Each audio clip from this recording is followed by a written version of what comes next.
Observe and flame part. Observe an LPG flame. What is the color of the flame? What is the color of the candle flame? तो यहाँ पे देखो photo में आपको दिखाई देगा, यहाँ पे ब्लू कलर है एलपीजी का और ये रही दूसरी कैंडल की फ्लेम जिसका रेडिश कलर है। अभी हम हमारा क्वेश्चन ये है कि कब फ्लेम बनती है और कब फ्लेम नहीं बनती है। तो इसमें candle, magnesium, camphor, kerosene stove और चारकोल के बारे में बताया गया है। Next page. The substances which और the substances which vaporize during burning gives the flame. The substances which vaporize during burning gives flames. For example, kerosene oil and molten wax rise through the wick and are vaporized during burning and form flames. अभी इसका मतलब है कि जिन substances को जलाने पे vapours निकलते हैं तो उनकी जो वेपर्स है उसकी विक यानी बाती, उस बाती से जो वेपर्स निकल रहे हैं तो वो फ्लेम बनाते हैं। Where is charcoal on other hand does not vaporise and it does not produce any flame. Now अभी नेक्स्ट एग्जांपल हम ले रहे हैं when the candle flame is steady.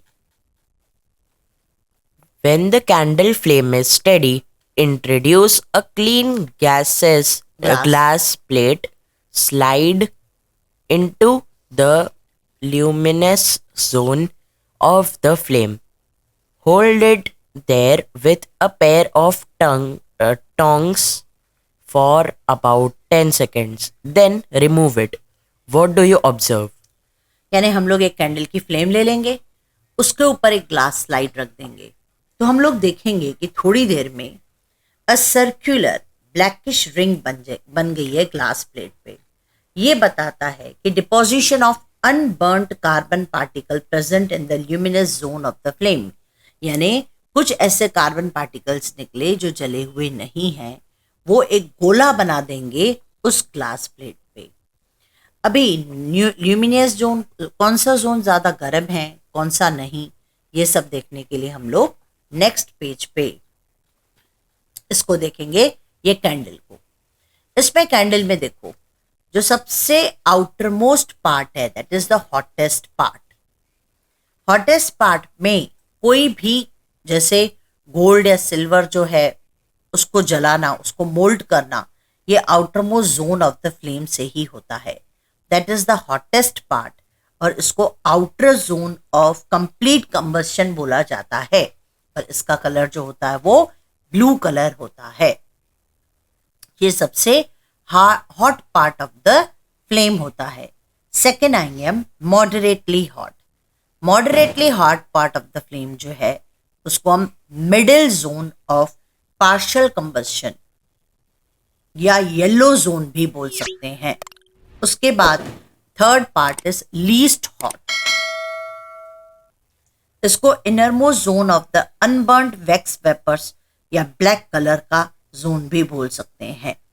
तो इसमें जो सबसे लीस्ट हॉट पार्ट है वहां से जैसे हम लोग जो जादूगर लोग उंगली घुमाते हैं फ्लेम के ऊपर से, तो वो क्या करते हैं सबसे लीस्ट हॉट वाले पार्ट से अपनी फिंगर्स को क्रॉस करते हैं जैसे कि उनका हाथ बिल्कुल भी न जले। तो उसमें ये पेपर में आने वाला सबसे इंपॉर्टेंट क्वेश्चन है कि एक फ्लेम में सबसे हॉट पार्ट का कलर कौन सा है? ब्लू। ये आउटर मोस्ट जोन है। मॉडरेटली हॉट पार्ट का कलर कौन सा है? येलो। ये मिडिल जोन है पार्शियल कंबस्शन का, और इनर जोन जो है वो ब्लैक कलर का है। तो इसमें Goldsmith blow the outermost zone of a flame with a metallic blow pipe or for the melting the gold and silver। Gold और सिल्वर को मेल्ट करने के लिए गोल्डस्मिथ जो है वो outermost zone of the candle का यूज करते हैं। क्यों? क्योंकि वो सबसे आउटरमोस्ट जोन है और वो सबसे हॉट वाला हिस्सा होता है फ्लेम का। नाउ अभी हम नेक्स्ट टॉपिक पे जाते हैं, what is fuel. The sources of The sources of heat energy for domestic and industrial purpose are mainly wood, charcoal, petrol, kerosene, etc. These substances are called fuels. A good fuel is one which is readily available. readily available. It is cheap.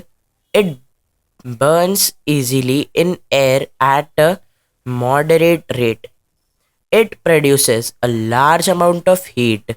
It does not leave behind any undis- Desire. undesirable substances. तो अभी हम fuel क्या होता है? Fuel जिसको जलाया जाता है, जिससे जलाया जाता है, जैसे वुड, चारकोल, पेट्रोल, केरोसिन, इन सबको फ्यूल बोलते हैं. तो अब सबसे पहले कि आइडियल फ्यूल क्या होगा, उसकी प्रॉपर्टीज क्या होगी. जो फ्यूल आराम से अवेलेबल होगा हर जगह, जो सस्ता होगा, जो बिल्कुल मॉडरेट रेट पे जल पाएगा एयर में, जिसमें से बहुत सारी हीट प्रोड्यूस होगी और उसमें से कोई हार्मफुल या अनडिजायरेबल सब्सटेंस नहीं निकलेगा, उसी फ्यूल को आइडियल फ्यूल या सबसे अच्छा फ्यूल माना जाएगा. देयर इज प्रोबेबली कोई भी ऐसा फ्यूल नहीं है जो इन सभी रिक्वायरमेंट को पूरा करता है. फ्यूल जो होते हैं that differ in their cost. Some fuels cheaper होते हैं, सम फ्यूल्स जो होते हैं वो महंगे होते हैं. फ्यूल्स को हम सॉलिड, लिक्विड, गैसेस में भी क्लासिफाई कर सकते हैं. Now next is fuel efficiency.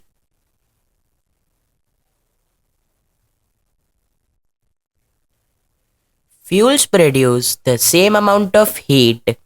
The amount of heat energy. पर आगे बढ़.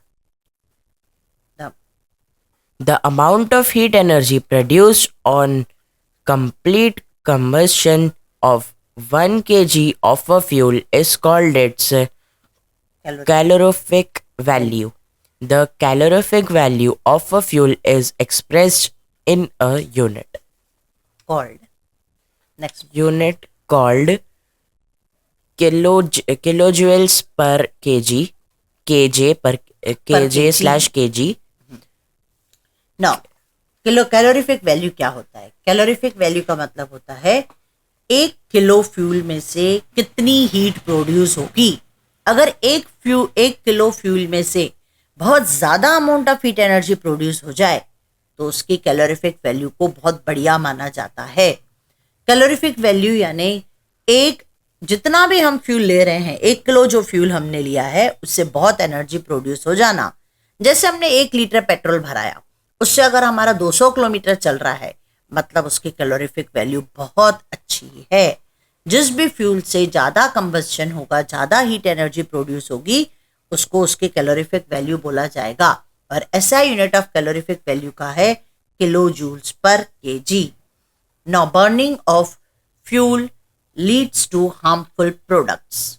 अब burning of fuel leads to harmful product जो है उसमें पहला point, carbon fuel like wood, coal, petroleum Releases unburned carbon. फिर से पढ़ो. Carbon fuels like wood, coal, petroleum release unburned carbon. Carbon particles. These fine particles are dangerous pollutants causing respiratory diseases such as asthma.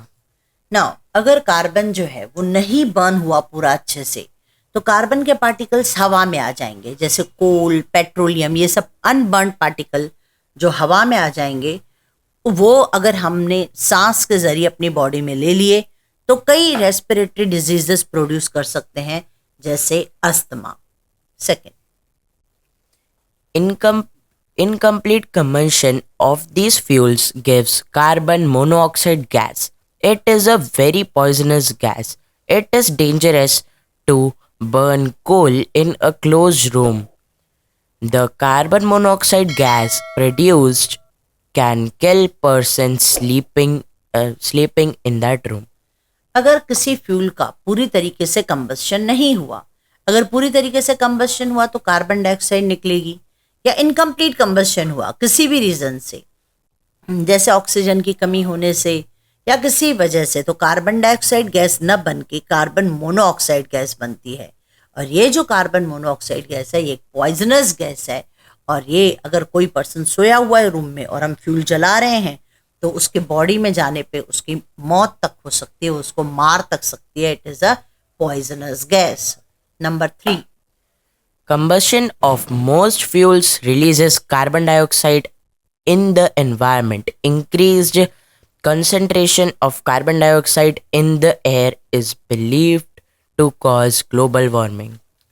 अगर पूरी तरीके से combustion हो गया fuel का तो कार्बन मोनोऑक्साइड की जगह पे कार्बन डाइऑक्साइड गैस रिलीज होगी, और ये जो कार्बन डाइऑक्साइड गैस है ये सन रेस को ट्रैप करने की कैपेसिटी रखती हैं, जिसकी वजह से सन रेस वापस रिफ्लेक्ट नहीं होगी और ग्लोबल वार्मिंग होता है उसकी वजह से। अगर ये कार्बन डाइऑक्साइड पूरी तरीके से प्लांट्स ने यूटिलाइज कर ली तो ग्लोबल वार्मिंग नहीं होगा, लेकिन कार्बन डाइऑक्साइड का अमाउंट अगर एटमॉस्फेयर में बहुत ज़्यादा है, प्लांट उसको नहीं ले पाते हैं उतना, तो जो एक्सेस कार्बन डाइऑक्साइड है that is the main reason of global warming. 4th, Burning of coal and diesel releases sulfur dioxide gas. It is an extremely suffocating and corrosive. corrosive gas. Moreover. Moreover, petrol engines give off gaseous oxides and nitrogen oxides of sulfur, and nitrogen dissolve in rainwater and form acids. Such rain is called acid rain. It is very harmful for crops, buildings, and soil. ना अगर कोल और diesel को हम जलाते हैं तो atmosphere में nitrogen dioxide और सल्फर डाइऑक्साइड गैसेस निकलती हैं। ये भी बहुत सफोकेटिंग, इसमें भी सांस लेना मुश्किल होता है। ये करोजिव गैसेस हैं। ये जो गैसेस हैं ये भी बहुत तकलीफदायक गैसेस हैं। अगर ये ऑक्साइड्स ऑफ नाइट्रोजन और ऑक्साइड्स ऑफ सल्फर में बारिश का पानी मिल जाएगा तो उसमें से नाइट्रस एसिड और सल्फ्यूरस एसिड यानी डाइल्यूट एसिड बन जाते हैं, और अगर ये किसी खेत के ऊपर, किसी बिल्डिंग के ऊपर गिरते हैं ये बूंदें तो इट कॉजेज एसिड रेन। और जब एसिड रेन किसी भी चीज पे गिरती है, क्रॉप पे, बिल्डिंग पे, सॉइल पे, तो वहां पे एसिडिटी प्रोड्यूस करती है और उस जगह को जैसे एसिड जला देता है वैसे उन चीजों के लिए वो भी हार्मफुल हो जाती है। The use of diesel and petrol as fuels in automobiles is being replaced by CNG, compressed natural gas, because CNG produces the harmful products in very small amount. CNG is a cleaner fuel. ये हमारा एक give reason आता है paper में, CNG is the cleaner fuel. Explain. Petrol और diesel से बहुत ज़्यादा जो हार्मफुल चीज़ें हैं वो एटमॉस्फेयर में निकलती है, इसलिए हम कोशिश करके उसको रिप्लेस करके CNG से ला रहे हैं, क्योंकि CNG भी हार्मफुल चीज़ें प्रोड्यूस करता है बट वेरी लेस क्वांटिटी में, इसलिए CNG को एक क्लियर फ्यूल माना जाता